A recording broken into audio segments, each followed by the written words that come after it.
നിങ്ങളെ വീണ്ടെടുത്തിരിക്കുന്നത് പൊന്ന് വെള്ളി തുടങ്ങി അഴിഞ്ഞു പോകുന്ന വസ്തുക്കളെ കൊണ്ടല്ല, ക്രിസ്തു എന്ന നിർദോഷവും നിഷ്കളങ്കവുമായ കുഞ്ഞാടിൻ്റെ വിലയേറിയ രക്തം കൊണ്ടത്രേ. ഇതിനെക്കുറിച്ചൊരു ചെറിയ കാര്യം ഞാൻ പറയാം. നമ്മുടെ വീണ്ടെടുപ്പ്, ഇവിടെ രക്ഷിക്കപ്പെട്ടവരായിരിക്കുന്ന എല്ലാവരും വീണ്ടെടുക്കപ്പെട്ടവരാണ്. കർത്താവ് നമ്മെ വീണ്ടെടുത്തിരിക്കുകയാണ്. നമ്മളെല്ലാം വീണ്ടെടുക്കപ്പെട്ട കൂട്ടമാണ്. രക്ഷിക്കപ്പെട്ട് മുഴുകൽ സ്നാനമെടുത്ത് യേശുവിനായി വേർതിരിക്കപ്പെട്ടവരെല്ലാം, ക്രിസ്തു സഭയുടെ അംഗങ്ങൾ എല്ലാം വീണ്ടെടുക്കപ്പെട്ടവരാണ്. നാം എല്ലാം വീണ്ടെടുക്കപ്പെട്ട കൂട്ടമാണ്. വീണ്ടെടുക്കപ്പെട്ട കൂട്ടമേ വേഗമുണർന്നു രക്ഷകന്റെ വേല ചെയ്യുവിൻ. വീണ്ടെടുക്കപ്പെട്ട കൂട്ടമേ വേഗമുണർന്നു രക്ഷകന്റെ വേല ചെയ്യുവിൻ. അന്ത്യകാലം വന്നടുത്തു, പെന്തക്കോസ്തിൻ ജ്വാലയാണ്. അന്ത്യകാലം വന്നടുത്തു, പെന്തക്കോസ്തിൻ ജ്വാലയാണ്. ചന്തമോടെ സേവ ചെയ്താൽ സ്വന്തം നാട്ടിൽ പോയിടാമേ. ചന്തമോടെ സേവ ചെയ്താൽ സ്വന്തം നാട്ടിൽ പോയിടാമേ. വീണ്ടെടുക്കപ്പെട്ട കൂട്ടമേ വേഗമുണർന്നു രക്ഷകന്റെ വേല ചെയ്യുവിൻ. ഓ വീണ്ടെടുക്കപ്പെട്ട കൂട്ടമേ വേഗമുണർന്നു രക്ഷകന്റെ. ഹല്ലേലൂയ. വീണ്ടെടുക്കപ്പെട്ട കൂട്ടം വേഗം ഉണർന്ന് രക്ഷകന്റെ വേല ചെയ്യണം. കാരണം അന്ത്യകാലം വന്നെടുത്തു. പെന്തക്കോസ്തിൻ്റെ ജ്വാല വെളിപ്പെട്ടുകൊണ്ടിരിക്കുന്നതാണ് ഈ കാലം. സ്വന്തമായി നിങ്ങൾ കർത്താവിൻ്റെ സേവ ചെയ്താൽ സ്വന്തം നാട്ടിൽ പോകാം എന്നാണ് പാട്ടുകാരൻ പറയുന്നത്. നമ്മുടെ സ്വന്തം നാട് ഇവിടെയല്ല, നമ്മുടെ സ്വന്തം നാട് പരലോകമാണ്, സ്വർഗരാജ്യമാണ്. ഇവിടെ നാം പരദേശികളെന്ന് ഒത്തിരി സമയം നമ്മൾ അതിനെക്കുറിച്ച് കേട്ടിട്ടുണ്ട്. നമ്മുടെ സ്വന്തം നാട്ടിൽ പോകണമെങ്കിൽ വീണ്ടെടുക്കപ്പെട്ടവരായിരിക്കണം. യേശു വരവിൻ അടുത്ത് പോയി. അതുകൊണ്ട് കർത്താവിൻ്റെ വരവിനായി ഒരുക്കപ്പെടുക. യേശുവിൻ്റെ കാൽവരി രക്തത്താൽ വീണ്ടെടുക്കപ്പെട്ടവർ. ഈ വിശുദ്ധ ബൈബിളിലെ ഏറ്റവും പ്രധാനപ്പെട്ട ഒരു വിഷയമാണ് വീണ്ടെടുപ്പ്. അത് ഉൽപ്പത്തിയിലെ ആരംഭിച്ചതാണ്.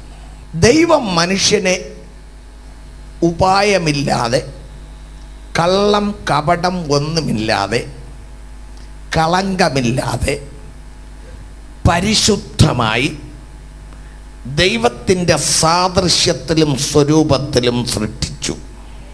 നിഷ്കളങ്കതയോടെ ഒരപ്പൻ തൻ്റെ ഓമന മകന് വേണ്ടി വീട് പണിത്, കിണർ കുഴിച്ച്, ജീവിത സൗകര്യങ്ങളെല്ലാം ഉണ്ടാക്കി വച്ചിട്ട് ഒന്നിനും എൻ്റെ കുഞ്ഞ് പാടുപെടാൻ പാടില്ല എന്ന ചിന്തയിൽ ആക്കി വയ്ക്കുന്നത് പോലെ മനോഹര ഭൂമിയിൽ കിഴക്കേ ഏദേനിൽ ഒരു തോട്ടമുണ്ടാക്കി, ആ തോട്ടം നനപ്പാൻ ഒരു നദിയുണ്ടാക്കി, ആ നദിയെ 4 ശാഖകളായി പിരിച്ച് വടക്കും തെക്കും കിഴക്കും പടിഞ്ഞാറും ആ നദി അങ്ങനെ ചുറ്റി ചുറ്റി ഒഴുകി ദൈവം സൃഷ്ടിച്ച മനോഹര വൃക്ഷങ്ങൾ, സസ്യങ്ങൾ ഇവയ്ക്കെല്ലാം താഴെ നിന്ന് ഊറ്റുപൊങ്ങിയും മുകളിൽ നിന്ന് മഞ്ഞും അയച്ച് ഇപ്പോൾ നടക്കുമ്പോഴുള്ള ജലപ്രളയങ്ങളോ മഴകളോ കെടുതികളോ ഒന്നുമില്ലാതെ നല്ല എയർ കണ്ടീഷൻ എന്നതുപോലെ എല്ലാം ക്രമീകരിച്ചിട്ട് ആ തോട്ടത്തിൽ മനുഷ്യനെ ആക്കി വച്ചു.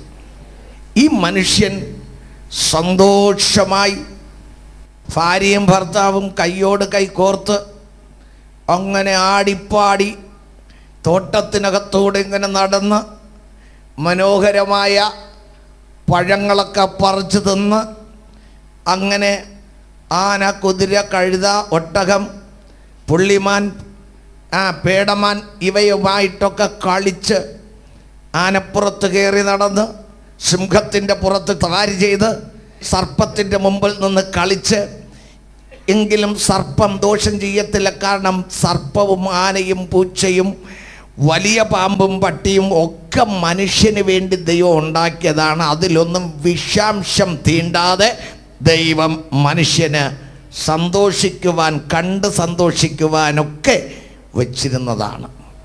അന്നത്തെ സിംഹം ഇറച്ചി തിന്നുകയില്ല, മറ്റ് മൃഗത്തെ കൊന്നു തിന്നുകയില്ല. അന്നത്തെ ഒരു മൃഗങ്ങളും മാംസഫുക്കുകളല്ല, എല്ലാവരും സസ്യഫുക്കുകളാണ്. ഇനി മനുഷ്യനും അന്ന് സസ്യഫുക്കാണ്, മാംസഫുക്കല്ല. മാംസം കഴിക്കത്തില്ല. ദൈവം മനുഷ്യന് നല്ല പഴവർഗ്ഗങ്ങൾ, നല്ല നട്ട്സൊക്കെ തയ്യാറാക്കി അത് മാത്രം കഴിച്ച് ആരോഗ്യശാലിയായി വളരണമെന്നാണ്. ഉയരണം, നിങ്ങൾ മരിക്കാതെ ജീവിച്ചിരുന്ന് ഭൂമി നിറയണം, പെറ്റ് പെരുകി ഭൂമി നിറയണം. മൃഗങ്ങൾക്കും മനുഷ്യർക്കും എല്ലാം ദൈവം കൊടുത്ത കൽപ്പന അതാണ്, നിറയണം. എന്നാൽ മൃഗങ്ങൾ നിറയും, പക്ഷികൾ നിറയും, അതേ കടലിലെ മത്സ്യങ്ങൾ നിറയും, മനുഷ്യരും നിറയും. അങ്ങനെ ഭൂമി നിറയാൻ വേണ്ടിയാണ് ദൈവം അനുഗ്രഹിച്ചു വെച്ചത്.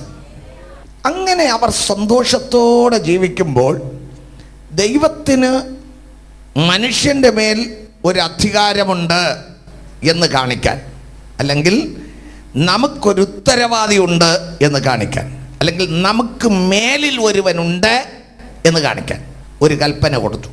എന്താണ്? കുഞ്ഞുങ്ങളെ, ഞാൻ എല്ലാ ദിവസവും നിങ്ങളുടെ കൂടെ വരും, നമുക്കൊരുമിച്ച് നടക്കാം, എൻ്റെ സാന്നിധ്യം ഉണ്ടാകും, നിങ്ങൾ ഇതിൽ സന്തോഷമായി ജീവിക്കണം. എന്നാൽ ഈ തോട്ടത്തിൻ്റെ നടുവിൽ ജീവൻ്റെ വൃക്ഷം ഉണ്ട്. അതിൻ്റെ പഴം നല്ല രുചിയാണ്. അതൊക്കെ നിങ്ങൾ പറിച്ചെന്ത് ചെയ്യണം? ഭക്ഷിക്കണം. അപ്പോൾ നിങ്ങൾ ജീവിക്കും, ഒരിക്കലും മരിക്കയില്ല. എന്നാൽ ഈ തോട്ടത്തിന് നടുവിൽ വേറൊരു വൃക്ഷമുണ്ട്. അത് നന്മ തിന്മകളെ കുറിച്ചറിയുന്ന അറിവിൻ്റെ വൃക്ഷം. അതിലെ ഫലം തിന്നാൽ അത് വിഷക്കായാണ്, നിങ്ങൾ മരിക്കും.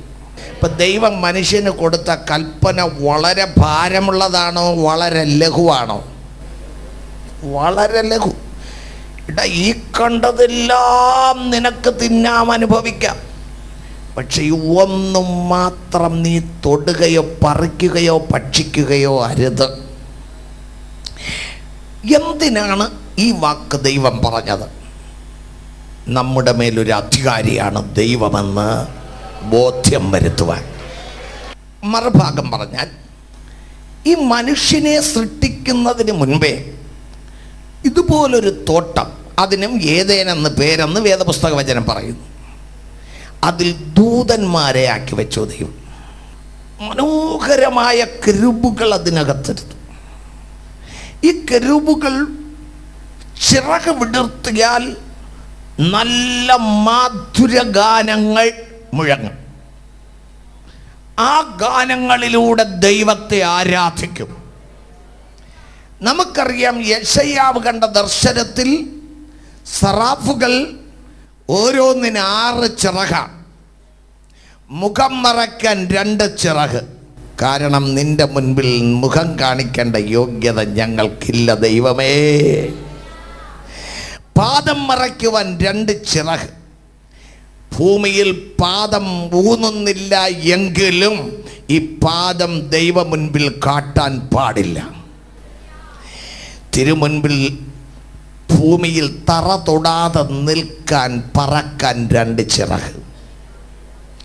അങ്ങനെ സൈന്യങ്ങളുടെ ദൈവത്തിൻ്റെ മുൻപിൽ നിന്നുകൊണ്ട് സേനകളിൻ കർത്തർ പരിശുദ്ധർ, சேனைகளின் கர்த்தர் வல்லமிப்பர், சேனைகளின் கர்த்தர் மகாராஜா, அந்த ராஜாவுக்கு பிள்ளை நீ துதி.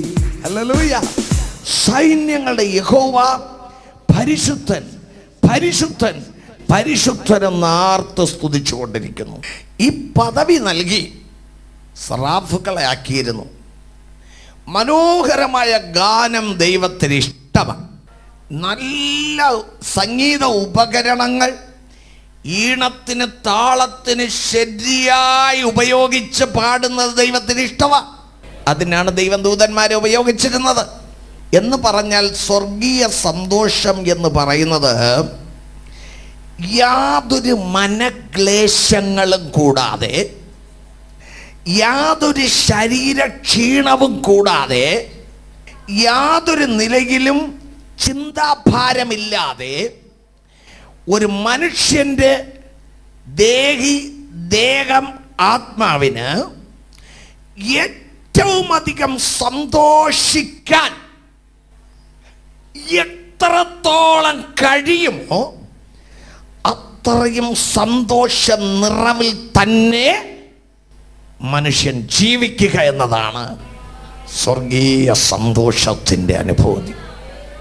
ഈ ദൂതന്മാർ അങ്ങനെ സ്വർഗീയ സന്തോഷത്തിൻ്റെ പാട്ടോട് ദൈവത്തെ ആരാധിച്ചു കൊണ്ടിരുന്നപ്പോൾ ഇവരുടെ സൗന്ദര്യം, ഇവരുടെ ആരോഗ്യം, ഇവരുടെ വിശേഷമായ കഴിവുകൾ, ഇവയെല്ലാം കൊണ്ട് ദൈവത്തെ ആരാധിച്ചു കൊണ്ടിരുന്നപ്പോൾ ഇതിൻ്റെ ലീഡറിന് തോന്നി, എന്തായാലും ദൈവത്തെക്കാൾ അല്പം കൂടെ പൊങ്ങാൻ ഞാൻ വിചാരിച്ചാൽ നടക്കും. ഹൃദയം നിഗളിച്ചു. ഹൃദയം നിഗളിച്ചപ്പോൾ ദൈവം അവനെ വെട്ടി താഴെയിട്ടു. അവൻ്റെ സൗന്ദര്യം പോയി, അവൻ്റെ സന്തോഷം പോയി, അവൻ ആവേശവും പരവേശവും ഉണ്ടായി, അവൻ കരുവാളിച്ചു പോയി. അവൻ ഇന്ന് പാടാൻ കഴിയുന്നില്ല. അവൻ അലയുന്നവനായി മാറി. അങ്ങനെ അലയുന്ന ദുഷ്ട പിശാചെന്ന പേരിൽ നാം ഇന്നറിയുന്നു. ഈ പിശാചിന് ഒരു വീണ്ടെടുപ്പ് ഒരിക്കലുമില്ല. കാരണം അവൻ വഞ്ചിക്കപ്പെടാൻ ഒരു സാഹചര്യവും ഇല്ല. ദൈവത്തിൻ്റെ കീഴിലിരുന്ന് കൊടുത്ത കടമകളെ ചെയ്യേണ്ടവൻ ദൈവത്തെക്കാൾ മുകളിൽ കയറുവാൻ ഹൃദയം നിഗളിച്ചതാണ് അവൻ്റെ തോൽവിക്ക് കാരണം. അതുകൊണ്ട് ദൈവം മനുഷ്യരെന്ത് ചെയ്തു? ദൂതന്മാരുടെ മേൽ ഒരു അധികാരിയുണ്ട് ദൈവം. ആമേൻ. ആ പരിമിതിക്കകത്ത് നിൽക്കാൻ അവർക്ക് കഴിയാത്തത് കൊണ്ട് ഈ മനുഷ്യനും അതുപോലെ ആകാതിരിപ്പാൻ അവനൊരു പരിമിതി കൊടുത്തിട്ട് പറഞ്ഞു, വേറൊന്നും ചെയ്യണ്ട, നിങ്ങളുടെ മേൽ ഞാൻ അധികാരിയാണ്, നിങ്ങളുടെ ദൈവമാണ്, നിങ്ങളെ ഉണ്ടാക്കിയവനാണ്, നിങ്ങൾക്കിതെല്ലാം ഉണ്ടാക്കി തന്നവനാണ്, അതുകൊണ്ട് നിങ്ങൾ എന്നെ അനുസരിക്കണം. കൽപ്പനയില്ലെങ്കിൽ അധികാരിയില്ല, കൽപ്പന ഉണ്ടെങ്കിലേ അധികാരിയുള്ളൂ. നിയമമില്ലെങ്കിൽ അധികാരിയില്ല. നിയമമില്ലെങ്കിൽ പോലീസിൻ്റെ ആവശ്യമുണ്ടോ? കോടതിയുടെ ആവശ്യമുണ്ടോ? ഭരണത്തിൻ്റെ ആവശ്യമുണ്ടോ? തോന്നിയതുപോലെ നടക്കാമല്ലോ. അപ്പോൾ നമ്മുടെ മേലൊരു അധികാരി ഉണ്ട് എന്നതിനടയാളമാണ് ഈ നിയമം. അപ്പോൾ മനുഷ്യനോട് പറഞ്ഞു, നീ ഈ പഴം മാത്രം പറിക്കുകയോ ഭക്ഷിക്കുകയോ ചെയ്യരുത്. ഇത് മാത്രം നീ അനുസരിച്ചിരുന്നാൽ ദൈവത്തിൻ്റെ ഈ വാക്ക് അനുസരിച്ച് ദൈവത്തിന് കീഴേ ഇരിക്കുന്നു സകല ജനവും എന്ന് മാത്രം മതി. വെട്ടേറ്റ് നിലത്ത് വീണ് അലഞ്ഞു നടക്കുന്ന കരുവാളിച്ചു പോയ പിശാചിന് അസൂയ എന്ന പാപം മുഴുത്തു. അവൻ ഒരു ദിവസം ഈ തോട്ടത്തിനകത്തേക്ക് പ്രവേശിച്ചു. പാമ്പിൻ്റെ രൂപത്തിൽ പ്രവേശിച്ചിട്ട് ഇവരോട് സംസാരിക്കുവാൻ തുടങ്ങി. പക്ഷെ ഇവരെന്താണ് ചെയ്തത്?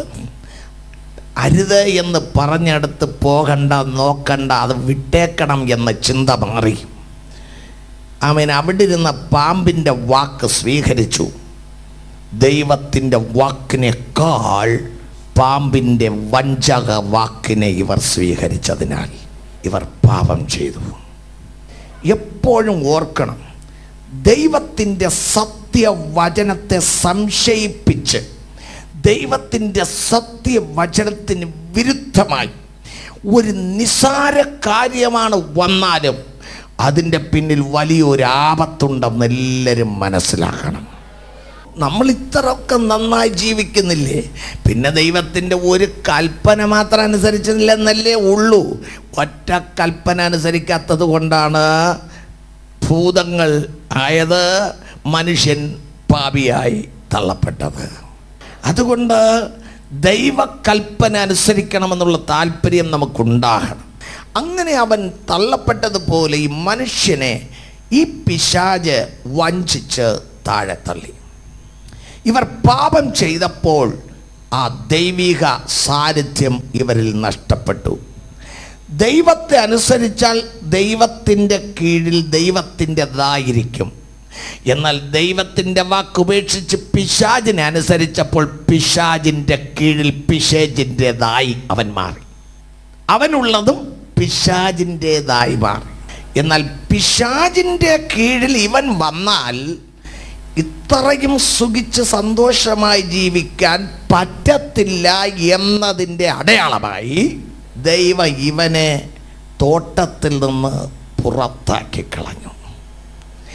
അന്ന് എന്നേക്കുമായി ഇവൻ തള്ളപ്പെടാതിരിക്കേണ്ടതിന് ഇവനെ വീണ്ടെടുക്കാൻ യഹോവയായ ദൈവം ഒരു കുഞ്ഞാടിനെ പിടിച്ച് അതിനെ കൊന്ന് അതിൻ്റെ തുകൽ കൊണ്ട് ഇവർക്ക് വസ്ത്രമുണ്ടാക്കി കൊടുത്തു. അപ്പോൾ അന്ന് തന്നെ ഒരു യാഗത്താൽ ഈ മനുഷ്യൻ്റെ നഗ്നതയിൽ നിന്നൊരു വീണ്ടെടുപ്പുണ്ടായി. മനസ്സിലായോ? മനുഷ്യൻ്റെ നഗ്നതയിൽ നിന്ന് വീണ്ടെടുപ്പ് ഒരു യാഗത്താൽ ഉണ്ടായി. അപ്പോൾ ഉൽപ്പത്തിയിൽ തുടങ്ങിയതാണ് വീണ്ടെടുപ്പിൻ്റെ ശുശ്രൂഷ. എന്നിട്ടൊരു വാഗ്ദത്തം കൊടുത്തു. ഒറിജിനൽ വീണ്ടെടുപ്പ്, ശരിയായ വീണ്ടെടുപ്പ്. സ്ത്രീയുടെ സന്തതിയായി ഒരുവൻ ലോകത്തിൽ ജനിക്കും, അവനായിരിക്കും ദൈവ കുഞ്ഞാട്. അവനിലൂടെ ശരിയായ വീണ്ടെടുപ്പ് നടക്കുമെന്ന് ആദമിൻ്റെ കാലത്ത് തന്നെ ദൈവം വാഗ്ദത്തം കൊടുത്തു. ആ വാഗ്ദത്തം ഒറിജിനൽ വീണ്ടെടുപ്പ് വരുന്നത് വരെ പഴയ നിയമകാലത്തിൽ മൃഗങ്ങളുടെ യാഗത്താൽ മനുഷ്യന് വീണ്ടെടുപ്പുണ്ടായിക്കൊണ്ടിരുന്നു. അപ്പോൾ നാം മനസ്സിലാക്കണം, അന്യാധീനപ്പെട്ടു പോയ എന്ന് പറഞ്ഞാൽ എൻ്റെ കയ്യിൽ ഇരിക്കേണ്ടത് എൻ്റെ കയ്യിൽ നിന്ന് വേറൊരുത്തൻ്റെ കയ്യിൽ അകപ്പെട്ടു പോയി, അന്യാധീനപ്പെട്ടു പോയി. അന്യാധീനപ്പെട്ടു പോയ വസ്തുവിനെയോ വ്യക്തിയെയോ വേറൊരാൾ തക്ക വിലയോ തക്ക പ്രതിഫലമോ കൊടുത്ത് തിരിച്ചെടുക്കുന്നതിനെയാണ് വീണ്ടെടുപ്പ് എന്ന് പറയുന്നത്. വീണ്ടെടുപ്പ് എന്ന വാക്കിന് മറുവില എന്നുകൂടെ ഒരർത്ഥമുണ്ട്. എൻ്റെ വകയായിരുന്നു, നഷ്ടപ്പെട്ടു. ഈ നഷ്ടപ്പെട്ടതിന് തക്ക വില കൊടുത്ത് പിന്നെ ഞാൻ തിരിച്ചെടുത്തു. എന്നാൽ അതിൻ്റെ തക്ക വില കൊടുത്ത് തിരിച്ചെടുത്തു. മനുഷ്യൻ ദൈവത്തിൻ്റെതായിരുന്നു. സാത്താനാൽ വഞ്ചിക്കപ്പെട്ട് മനുഷ്യൻ ദൈവത്തെ ത്യജിച്ച് ദൈവത്തിന് നഷ്ടപ്പെട്ടു. ഈ നഷ്ടപ്പെട്ടു പോയതിന് അതിൻ്റെ വില ചുമത്തി തിരിച്ചെടുക്കുന്നതാണ് വീണ്ടെടുപ്പ്. ഈ വീണ്ടെടുപ്പിൻ്റെ വേലയാണ് കാൽവരിയിൽ നിർവഹിക്കപ്പെട്ടത്. പഴയ നിയമത്തിൽ വീണ്ടെടുപ്പിൻ്റെ ചിട്ടകൾ പലതുണ്ട്. പുറപ്പാട് പുസ്തകം 21-ാം അധ്യായം 29 മുതൽ 32 വരെ വായിച്ചാൽ, ഒരു കാള ഒരുത്തനെ കുത്തിക്കൊന്നാൽ അതിന് വീണ്ടെടുപ്പുണ്ടാകും. അവൻ മരണശിക്ഷ അനുഭവിക്കണം, അതിന് ഉദ്ധാരണ വില കൊടുക്കണം. Praise lord. അത് മനപ്പുറം എന്ന് പറഞ്ഞാൽ യവൻ്റെ കാള സാധാരണ ആളുകളെ കുത്തുന്ന കാള തന്നെ എന്ന് ഇവൻ അറിയാമെങ്കിൽ ഇവൻ മനഃപൂർവ്വം അതിനെ സൂക്ഷിക്കാത്തത് കൊണ്ട്, വേറൊരാളെ കുത്തിക്കൊല്ലാൻ ഇടയായതുകൊണ്ട് ആ കാളയെ ഇനി വച്ചിരിക്കരുത്, അതിനെ കൊല്ലണം. എന്നിട്ട് ഇവൻ അറിഞ്ഞിട്ടും സൂക്ഷിക്കാത്തതുകൊണ്ട് ആ കാളയുടെ ഉടയവനെയും കൊല്ലണം. ഇതാണ് പഴയ നിയമത്തിൽ ഒരു മൃഗം ഒരുത്തനെ കുത്തിക്കൊന്നാലുള്ള പ്രതിവിധി. ഒരുത്തൻ്റെ കാള മറ്റൊരുത്തൻ്റെ കുത്തിക്കൊന്നാൽ രണ്ട് ഓപ്ഷൻ. ഒന്ന്, ഇതുവരയ്ക്കും കാള ആരെയും കുത്തിയിട്ടില്ല, ഏതോ അപ്പോഴൊരു സാഹചര്യത്തിൽ കാള കുത്തി കൊന്നു എന്ന് പറഞ്ഞാൽ ശരി, അവന് അതിൻ്റെ ഒരു മതിപ്പ് കൊടുത്താൽ മതി, ഇവൻ കുറ്റക്കാരനല്ല.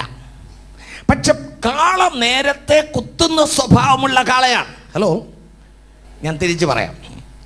നിങ്ങളുടെ വീടുകളിൽ പട്ടി വളർത്തിയാൽ ആരെ കണ്ടാലും കടിക്കുന്ന പട്ടിയെന്ന് നിങ്ങൾക്കറിയാമെങ്കിൽ അതിനെ കൂട്ടിനകത്ത് സൂക്ഷിക്കാം. ഇതറിഞ്ഞിട്ടും സൂക്ഷിക്കാതെ അഴിച്ചുവിട്ട് വഴിയെ പോയ ഒരുത്തനെ കടിച്ചു കൊന്നെങ്കിൽ നിന്നെയും കൊല്ലണം, പട്ടിയെയും കൊല്ലണമെന്നാണ് അതിൻ്റെ അർത്ഥം.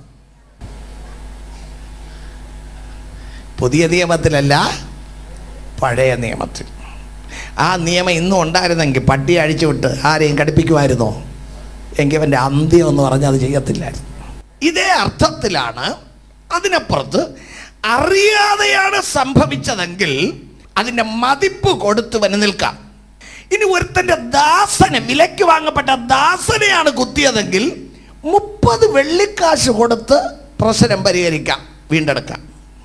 രണ്ടാമത്, ഒരു വലിയ പണക്കാരനായ മനുഷ്യൻ ഒരു പാവപ്പെട്ടു പോയ ഇസ്രായേലിയനെ ഇവൻ കടംപെട്ട് അവൻ അടിമയായി പോയാൽ അവനെ തന്നെ ആ വലിയവന് തനക്ക് വിൽക്കാം. ഇതാ, എന്നെ നീ എടുത്തോ, ഞാൻ നിനക്ക് തരേണ്ട പണത്തിന് പകരം നീ എന്നെ എടുത്തോ. അപ്പൊ എന്നെ പിന്നെ ധനവാൻ അടിമയ വേല ചെയ്യിക്കാം. കാളയെ വാങ്ങും പോലെ മനുഷ്യനെ അന്ന് വാങ്ങുന്ന കാലമാണ്. അതിനെക്കുറിച്ച് ലേവ്യ പുസ്തകത്തിൽ 25:52 വാക്യത്തിൽ ഇവിടെ 2 ഓപ്ഷൻ ഉണ്ട്. ഒന്ന്, ഇവൻ വിൽക്കപ്പെട്ടാൽ എത്ര രൂപയ്ക്ക് ഇവൻ വിൽക്കപ്പെട്ടോ തക്ക വില കൊടുത്ത് ഇവന്റെ സ്നേഹിതർക്കോ ഇവന്റെ ആളുകൾക്കോ ഇവനെ തിരിച്ച് വീണ്ടെടുക്കാം. പക്ഷെ വില കൊടുത്ത് വീണ്ടെടുക്കണം. ഒരു നിലത്തിന്റെ വീണ്ടെടുപ്പായാലും 25-ാം അധ്യായത്തിൽ ലേവ്യ പുസ്തകത്തിൽ പറയുന്നു, അതിനും അതിൻ്റെ വില കൊടുത്ത് നമുക്കതിനെ വീണ്ടെടുക്കാം. ഞാൻ വിശദീകരിക്കുന്നില്ല. ഒരു തടവുകാരൻ്റെ മോചന വിലയെക്കുറിച്ച് യെശയ്യാ 45 പറയുന്നു. അടുത്തൊരു, കടിഞ്ഞൂലുകളൊക്കെ യഹോവയുടെ വക. കടിഞ്ഞൂലുകളൊക്കെ ആരുടെ വക? ഒരു പശു കുട്ടിയിട്ടാൽ ആദ്യത്തെ കുട്ടി ആർക്കുള്ളതാണ്? അതുപോലെ മനുഷ്യൻ്റെ കുട്ടികളും ആർക്കുള്ളതാണ്? ദൈവത്തിന്. എന്നാൽ പശു, ആട്, ഈ കുട്ടികളൊന്നും വീണ്ടെടുക്കാൻ പാടില്ല, കാരണം ദൈവാലയത്തിലെ യാഗത്തിന് കൊടുക്കണമെന്നും. എന്നാൽ മനുഷ്യൻ്റെ കടിഞ്ഞൂലിനെ വേണമെങ്കിൽ വീണ്ടെടുക്കാം. നിങ്ങളുടെ മൂത്ത മോനെ ദൈവത്തിന് കൊടുത്തില്ല, നിങ്ങൾക്ക് വേണമെങ്കിൽ വീണ്ടെടുക്കാം എന്നാണ് അതിൻ്റെ അർത്ഥം. പക്ഷെ അതിനൊരു വില ചുമത്തിയിട്ടുണ്ട്. പുരോഹിതൻ പറയുന്ന ആ വില കൊടുത്ത് അവനെ വീണ്ടെടുക്കാം. ഇനി ഒരു കഴുത, അശുദ്ധ മൃഗം, അതും കടിഞ്ഞൂൽ ദൈവത്തിനുള്ളതാണ്. പക്ഷെ അത് നിങ്ങൾക്കെടുക്കാൻ പറ്റില്ല. അതിനും ഒരു നിയമമുണ്ട്.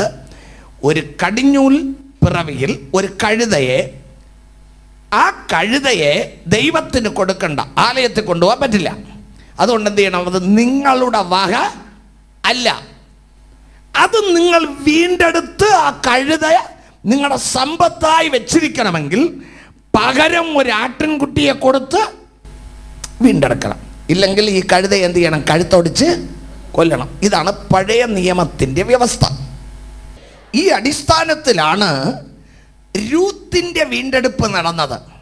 നവോമി മോവാബിൽ പോയി അന്യ പെൺകുട്ടിയെ മകന് കല്യാണം കഴിപ്പിച്ചു വെച്ച് അവൾ അമ്മാവിയമ്മയോട് ചേർന്ന് നിന്ന് മടങ്ങി നാട്ടിൽ വന്നപ്പോൾ ഇവളെ വീണ്ടെടുക്കേണ്ട വീണ്ടെടുപ്പുകാരൻ വന്ന് ഇവളെ വീണ്ടെടുത്തു കൊള്ളാം. അങ്ങനെ സംഭവിക്കാത്തത് കൊണ്ട് മുറപ്രകാരം വീണ്ടെടുക്കുവാൻ പിൻസ്ഥാനമുണ്ടായിരുന്ന ബോവസ് ഇവളെ വീണ്ടെടുത്തു എന്ന് രേഖപ്പെടുത്തിയിരിക്കുന്നു. ഇത് പഴയ നിയമത്തിൽ. പുതിയ നിയമത്തിൽ അതേ അർത്ഥത്തിൽ തന്നെ പറയുന്നു, വില കൊടുത്ത് നിങ്ങൾ തിരിച്ചെടുക്കണം. 1 കൊരിന്ത്യർ 6-ാം അധ്യായം 19-20 വാക്യം. ദൈവത്തിന്റെ ദാനമായി നിങ്ങളിലിരിക്കുന്ന പരിശുദ്ധാത്മാവിന്റെ മന്ദിരമാകുന്ന നിങ്ങളുടെ ശരീരമെന്നും നിങ്ങളെ വിലയ്ക്ക് വാങ്ങിയിരിക്കുകയാൽ നിങ്ങൾ താങ്കൾക്കുള്ളവരല്ല എന്നും അറിയുന്നില്ലയോ? ഈ ശരീരത്തെ ദൈവം വിലയ്ക്ക് വാങ്ങിയിരിക്കുന്നതിനാൽ നിങ്ങൾ താങ്കൾക്കുള്ളവരല്ല. കൊരിന്ത് സഭയിൽ രക്ഷിക്കപ്പെട്ട് സ്നാനപ്പെട്ട വിശ്വാസികൾക്കാണ് ഈ ലേഖനം. നാം വിലയ്ക്ക് വാങ്ങപ്പെട്ടവർ, അതുകൊണ്ട് നാം താങ്കൾക്കുള്ളവരല്ല. അടുത്ത വാക്യം വായിക്കണം. ആകയാൽ നിങ്ങളുടെ ശരീരം കൊണ്ട് ദൈവത്തെ മഹത്വപ്പെടുത്തുവിൻ. നമ്മുടെ ശരീരം പരിശുദ്ധാത്മാവിന്റെ മന്ദിരം. ഈ ശരീരമാകുന്ന മന്ദിരം പിശാച് വസിച്ച അഴുക്കായി കിടന്ന മന്ദിരമാണ്. പിശാചിന്റെ വകയായി കിടന്ന മന്ദിരമാണ്. എന്നാൽ യേശു തൻ്റെ ജീവനെ മറുവിലയായി കൊടുത്ത് നമ്മെ അവൻ വീണ്ടെടുത്തിട്ട് അത് പരിശുദ്ധാത്മാവ് വസിക്കുന്ന മന്ദിരമാക്കി മാറ്റി. അപ്പൊ വീണ്ടെടുക്കപ്പെട്ടവർ ഓർത്തുകൊള്ളണം, നമ്മുടെ ഈ ശരീരമാകുന്ന മൺകൂടാരമായ മന്ദിരം ദൈവത്തിൻ്റെ വകയല്ലായിരുന്നു. പിശാച് കയറി വസിച്ച് അലങ്കോലപ്പെടുത്തിയിട്ടിരുന്നു. നിന്റെ കണ്ണിനെ അലങ്കോലപ്പെടുത്തി നീ എന്ന് സിനിമയും കണ്ട് വേണ്ടാത്തതെല്ലാം കണ്ടും നീ നശിച്ചു കൊണ്ടിരുന്നു. നിന്റെ കണ്ണ് അവൻ്റെ വകയായിരുന്നു, അത് വീണ്ടെടുക്കപ്പെടാത്തതായിരുന്നു. നിന്റെ കാൽ അവൻ്റെ വകയായിരുന്നു, നീ അവൻ പറയുന്നിടത്തെല്ലാം പാപവഴികളിൽ പോകുമായിരുന്നു. നിന്റെ കൈ അവൻ്റെതായിരുന്നു, അശുദ്ധി പ്രവർത്തിക്കുകയും കൈക്കൂലി വാങ്ങുകയും കള്ളവൊപ്പിടുകയും അടുത്തവനെ തല്ലുകയും ഒക്കെ ചെയ്യുന്ന അഴുക്ക കൈയായിരുന്നു. ഇത് പിശാചിന്റെ ആയുധമായിരുന്നു നിന്റെ കൈ. ഹല്ലേലൂയ. നിന്റെ ഹൃദയം അതുപോലെ അക്രമം അതിക്രമങ്ങൾ നിറഞ്ഞു കവിയുന്ന അശുദ്ധ ഹൃദയമായിരുന്നു. അങ്ങനെ നിന്റെ കൈ, കാൽ, ശരീരങ്ങൾ എല്ലാം അശുദ്ധിക്ക് സമർപ്പിക്കപ്പെട്ട ശരീരമായിരുന്നു. ഇനിയും റോമർക്കെഴുതിയ ലേഖന വചനപ്രകാരം അനീതിയുടെ ആയുധങ്ങളായിരുന്നു ഈ ശരീരം. ഒന്നും പറഞ്ഞാൽ മനസ്സിലാകത്തില്ല. കോപം വരുമ്പോൾ കൈ കൊടുക്കേണ്ടത് കൊടുക്കും, വാ പറയേണ്ടതൊക്കെ പറയും. കാരണം ഇതിനൊരു ഉടമയുണ്ടായിരുന്നു, അശുദ്ധ പിശാച്. അപ്പം നിന്റെ കണ്ണിനെയും അഴുക്കാക്കി, കയ്യെയും അഴുക്കാക്കി, കാലിനെയും അഴുക്കാക്കി, ഹൃദയത്തെ അഴുക്കാക്കി, ശരീരത്തിൻ്റെ സർവ്വ അവയവങ്ങളെയും മലിനപ്പെടുത്തി അവൻ കയ്യിൽ വച്ചിരുന്നു. നാശകരമായ കുഴിയിൽ നിന്നെ പുതച്ചിട്ടിരുന്നു. നിനക്ക് വായെടുത്താൽ തെറിയേ വരത്തുള്ളൂ. നിനക്ക് അടുത്തവരെ വഞ്ചിക്കാൻ എങ്ങനെ പറ്റുമെന്നേ നിനക്ക് തോന്നത്തുള്ളൂ. അടുത്തവരെ ഉപദ്രവിക്കാൻ എങ്ങനെ സാധിക്കുമെന്നേ നിനക്ക് ചിന്തയുള്ളൂ. നല്ലതൊന്നും ചിന്ത വരത്തില്ല. സ്വന്തം കാര്യ ചിന്താവാതെന്നേ നമുക്ക് തോന്നത്തുള്ളൂ. ചുരുക്കി പറഞ്ഞ പിശാച് തൻ്റെ ആയുധമായി നിന്നെ എടുത്ത് മലിനപ്പെടുത്തി നാശകരമായ കുഴിയിൽ അടച്ചു ഒതുക്കിയിട്ടിരുന്നു. ഒരു ദിവസം യേശു ക്രിസ്തു നിന്റെ വീണ്ടെടുപ്പുകാരനെന്ന് നീ വിശ്വസിച്ചിട്ട് ആ കുഴിയിൽ കിടന്നുകൊണ്ട് ആ മലിനമായ കൈയോടെ, മലിനമായ കണ്ണോടെ, ആ മലിനമായ കാലുകളോടെ, മലിനമായ ഹൃദയത്തോടെ, യേശുവേ എന്നെ ഒന്ന് രക്ഷിക്കണമേ, ഈ പിശാചെന്നെ അടിമപ്പെടുത്തി വേദനപ്പെടുത്തുന്നു, യേശുവേ എന്നെ രക്ഷിക്കണമേ എന്ന് നിലവിളിച്ചപ്പോൾ യേശു ക്രിസ്തു ആ നാശകരമായ കുഴിയിലേക്ക് ഇറങ്ങി വന്നു. നാശകരമായ കുഴിയിൽ നിന്നും കുഴഞ്ഞ ചേറ്റിൽ നിന്നും കയറ്റി, നാശകരമായി കുഴിയിൽ നിന്നും കുഴഞ്ഞ ചേറ്റിൽ നിന്നും കയറ്റി. ഹല്ലേലൂയ, ഹല്ലേലൂയ, ഓ ഹല്ലേലൂയ, ഹല്ലേലൂയ. മഹത്വവും ജ്ഞാനവും സ്തോത്രവും ബഹുമാനം ശക്തിയും ബലവും യേശുവിന്. മഹത്വവും ജ്ഞാനവും സ്തോത്രവും ബഹുമാനം ശക്തിയും ബലവും യേശുവിന്. ഹല്ലേലൂയ. യേശുക്രിസ്തു സക്കായിയുടെ അടുക്കൽ വന്നപ്പോൾ അതുവരെ അവൻ്റെ ഹൃദയം കളങ്കപ്പെട്ടതായിരുന്നു. അവൻ ഭയങ്കര പാപം ചെയ്യുന്നവനായിരുന്നു. അവൻ വഞ്ചിക്കുന്നവനായിരുന്നു. അവൻ അമിത പലിശ വാങ്ങുന്നവനായിരുന്നു. അവൻ അധിക ടാക്സ് ഈടാക്കുന്നവനായിരുന്നു. ആര് ചത്താലും വേണ്ടില്ല, എനിക്ക് എൻ്റെ ഭണ്ഡാരം നിറയണം എന്ന ഒറ്റ ചിന്ത മാത്രമേ ആർക്കുണ്ടായിരുന്നുള്ളൂ? ഉറക്ക പറഞ്ഞാട്ടെ സഖായിക്ക്. പക്ഷെ യേശുവിൻ്റെ അടുക്കൽ വന്നപ്പോൾ അവൻ വിളിച്ചു പറഞ്ഞു, അയ്യോ ഞാനൊരു പാപി, ഞാൻ ജനത്തോട് വഞ്ചിച്ചു വാങ്ങിയിട്ടുണ്ട്. 1 രൂപ വഞ്ചിച്ച് വാങ്ങിച്ചിട്ടുണ്ടെങ്കിൽ 4 രൂപയായിട്ട് തിരിച്ചു കൊടുക്കാൻ ഐ എം റെഡി. ഇതാണ് മാനസാന്തരം. എന്നിട്ട് എൻ്റെ സ്വത്ത് ഞാൻ ജനത്തോട് പിടിച്ചു പറിച്ച് സമ്പാദിച്ചതാണ്, അതുകൊണ്ട് ഞാൻ പാതി വിറ്റ് ദരിദ്രർക്ക് കൊടുക്കുന്നു. ഇതാണ് ശരിയായ മാനസാന്തരം. യേശു അവൻ്റെ അടുക്കൽ വരുന്നതിന് മുൻപേ ഈ മഹാപാതകം ചെയ്യാൻ അവന് ബുദ്ധിമുട്ടില്ലായിരുന്നു, മനസാക്ഷി കുത്തില്ലായിരുന്നു.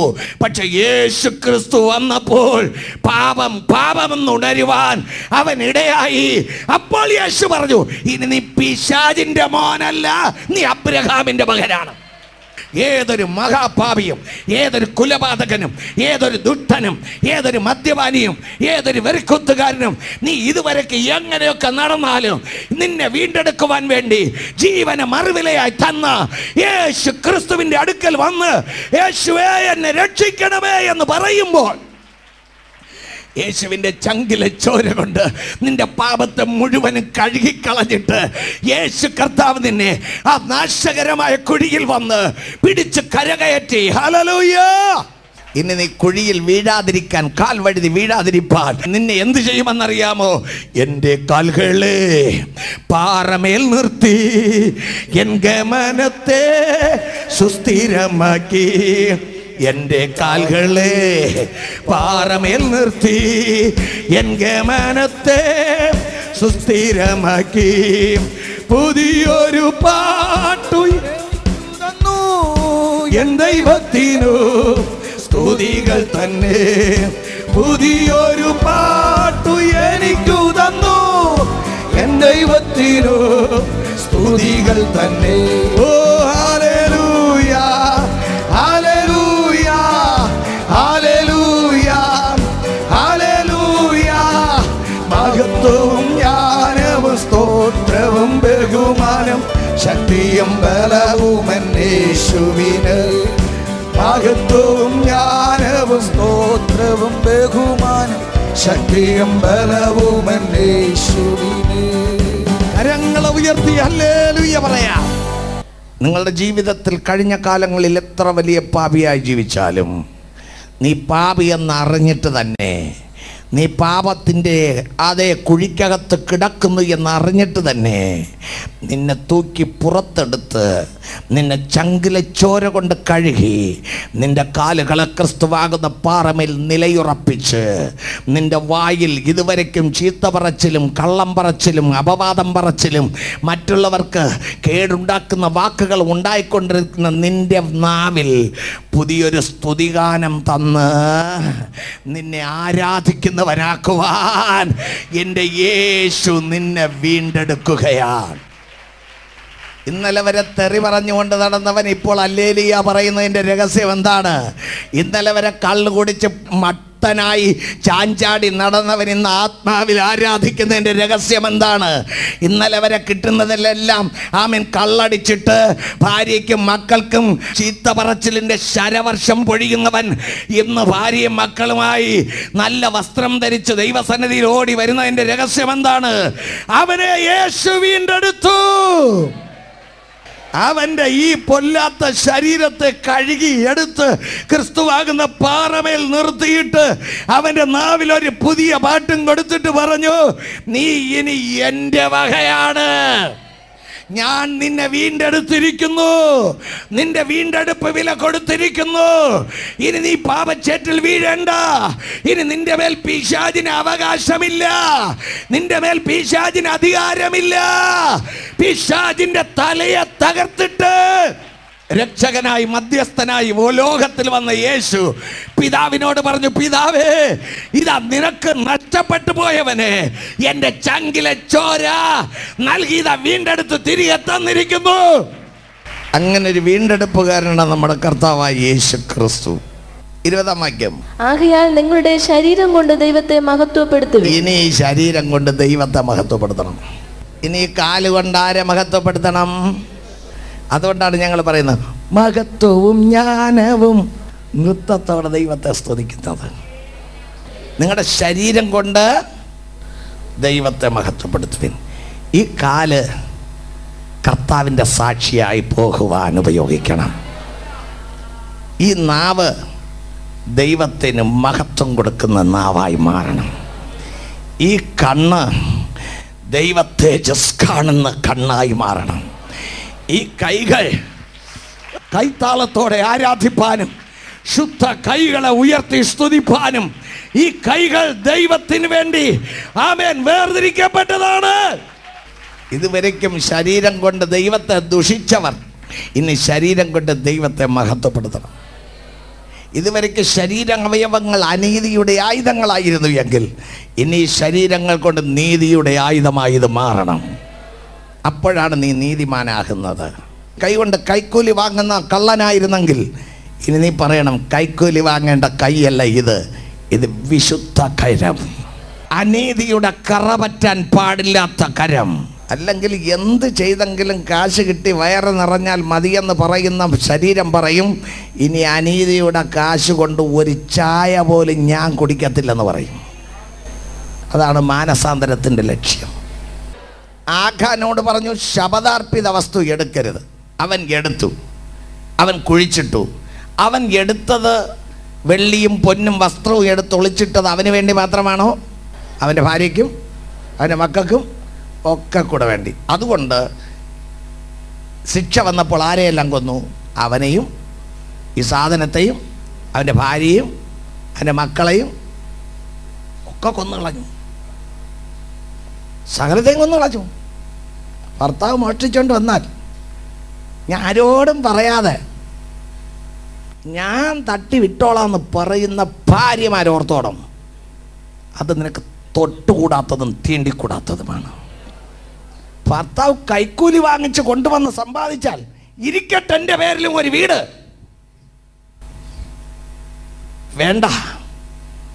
കടവരാന്തയിൽ കിടക്കേണ്ടി വന്നാലും അനീതിയുടെ കൂലി നമുക്ക് വേണ്ട. കാരണം ഈ ശരീരം ദൈവത്തിൻ്റെ വിശുദ്ധ ആമേൻ നീതിയുടെ അവയവങ്ങൾ. ഈ ശരീരം കൊണ്ട് ദൈവത്തെ മഹത്വപ്പെടുത്തണം. ചിലപ്പോൾ ശപഥാർപ്പിത വസ്തു എടുത്ത ഒരുത്തൻ ഭാര്യ അറിഞ്ഞു കാണില്ല. ഞാൻ അറിഞ്ഞില്ലല്ലോ, എന്നെ എന്തിനാ? ഇല്ല, നിനക്ക് വേണ്ടി കൂടെയാണ് അവൻ എടുത്തത്. ഇന്നലെകളിൽ അവൻ ഇതുപോലെ തപ്പിക്കൊണ്ട് വന്ന അത്രയും നീയും കൂടെ തിന്നിട്ടുണ്ട്.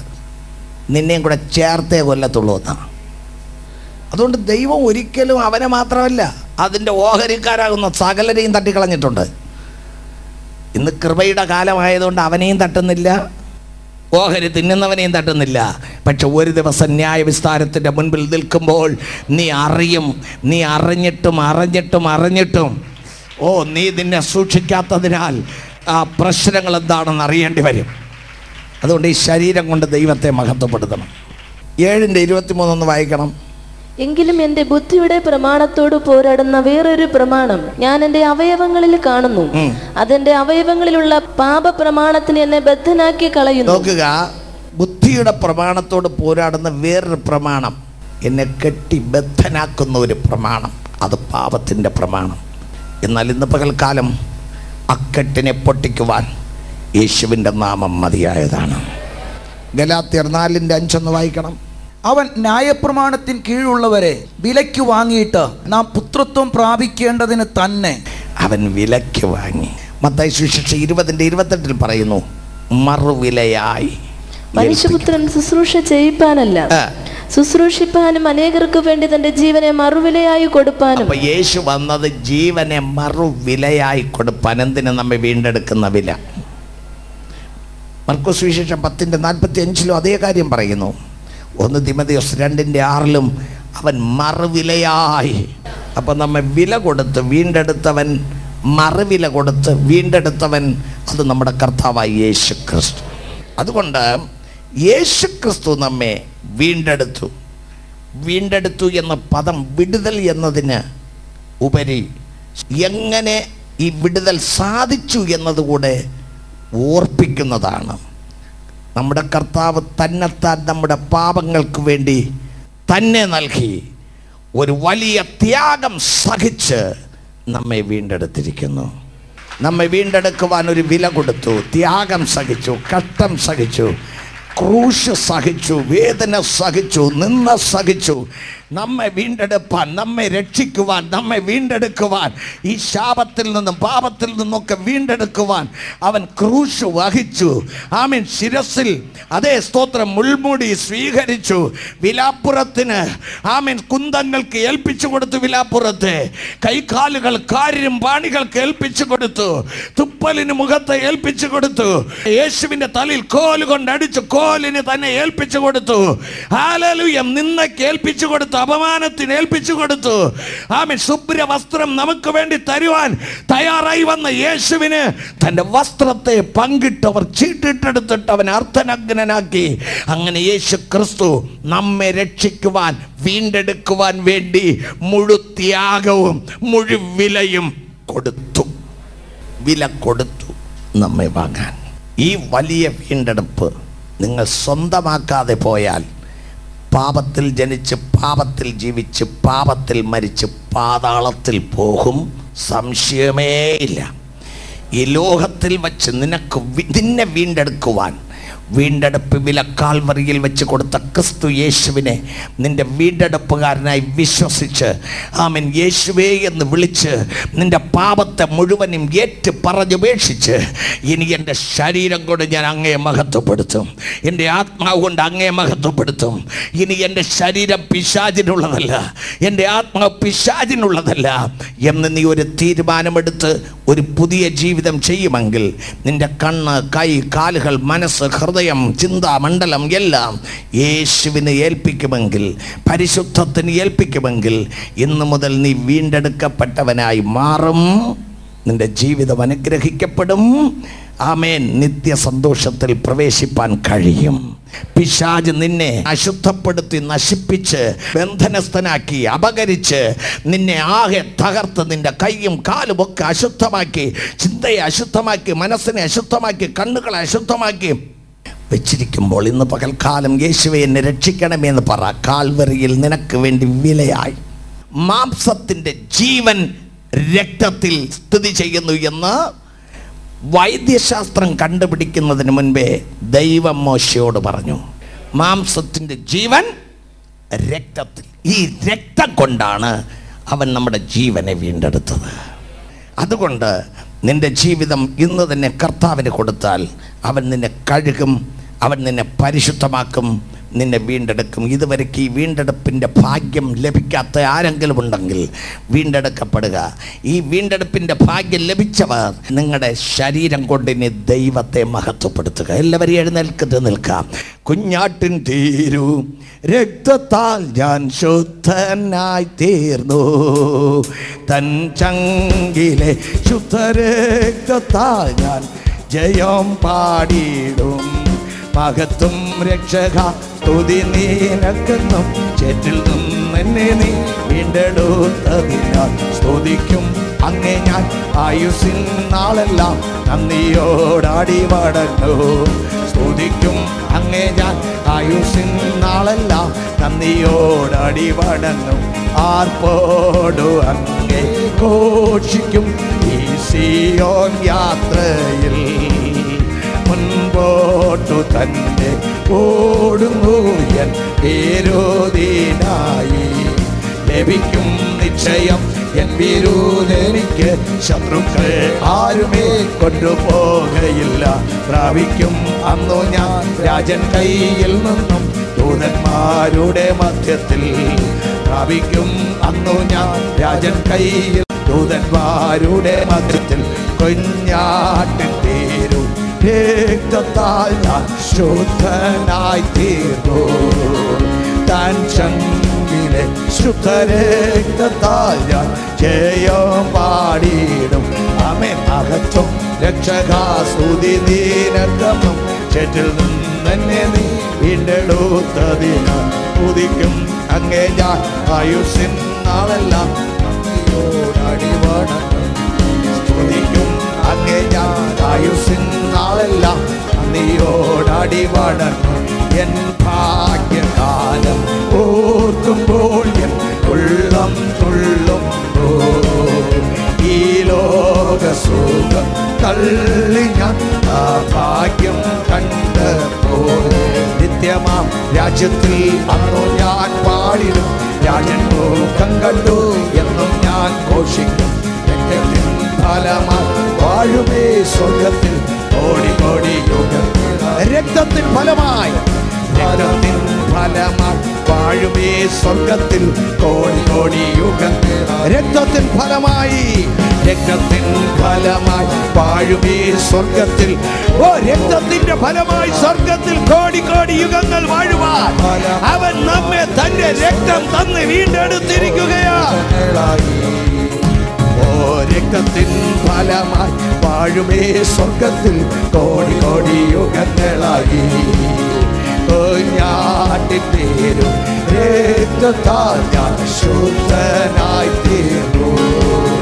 താൻ ചങ്കിലെ ശുദ്ധരക്തത്താൽ ഞാൻ ജയം പാടിയിടും. ആമേൻ. മഹത്വം രക്ഷകാ സ്തുതി നിനക്കെന്നും ചേറ്റിൽ നിന്ന് നീ വീണ്ടെടുത്തതിനാൽ സ്തുതിക്കും അങ്ങേ ഞാൻ ആയുസ്സിൻ നാളെല്ലാം നന്ദിയോടടി വണങ്ങും. ആമേൻ. സ്തുതിക്കും അങ്ങേ ഞാൻ ആയുസ്സിൻ നാളെല്ലാം. Praise the Lord. മനോഹരമാം സിയോനിൽ ഞാൻ വേഗം ചേർന്നിടും.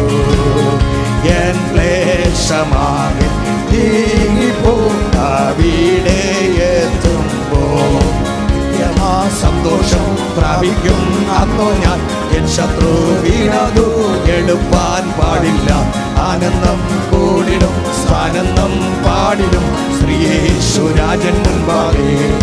ആനന്ദം കൂടിടും ആനന്ദം പാടിടും ശ്രീയേശുരാജൻ മുൻപാകെ. ഞാട്ടിത്തീരും രക്തത്താൽ ഞാൻ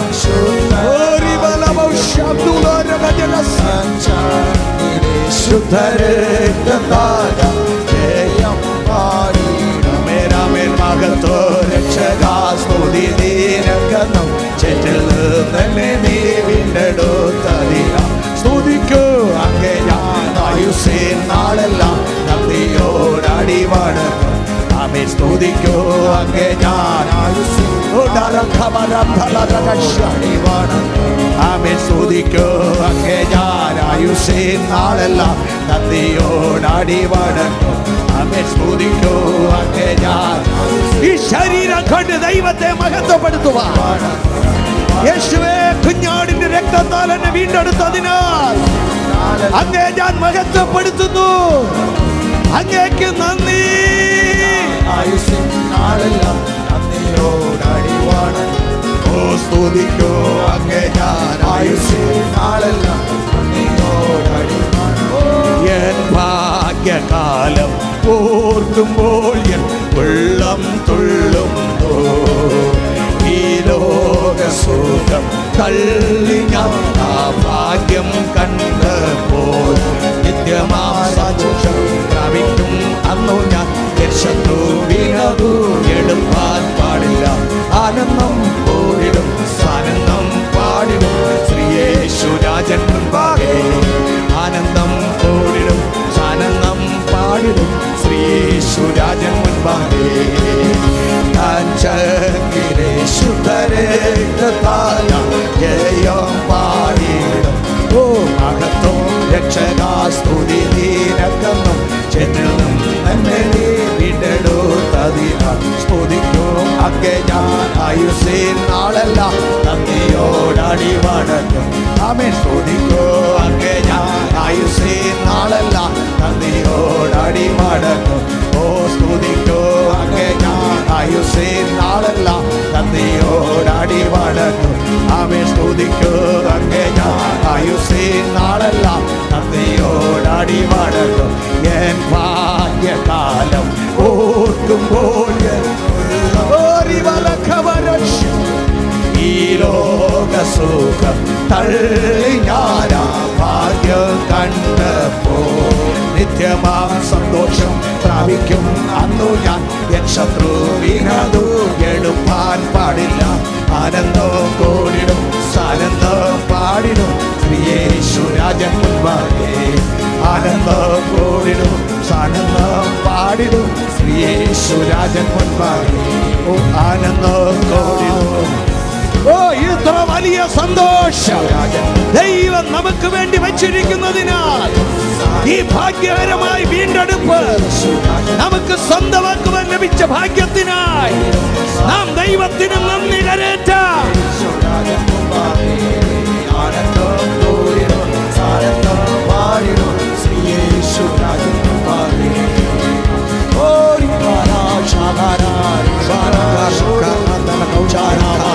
യേശു ക്രിസ്തുവിന്റെ കാൽവരിയിൽ ഉടയ്ക്കപ്പെട്ട ശരീരത്തിന്റെ ശക്തി ആ തഴമ്പുകളാൽ നിങ്ങൾക്ക് സുഖം വന്നിരിക്കുന്നു. അടിപ്പിണരുകളാൽ നിങ്ങൾ സൗഖ്യം പ്രാപിച്ചിരിക്കുന്നു. യേശുവിന്റെ നാമത്തിൽ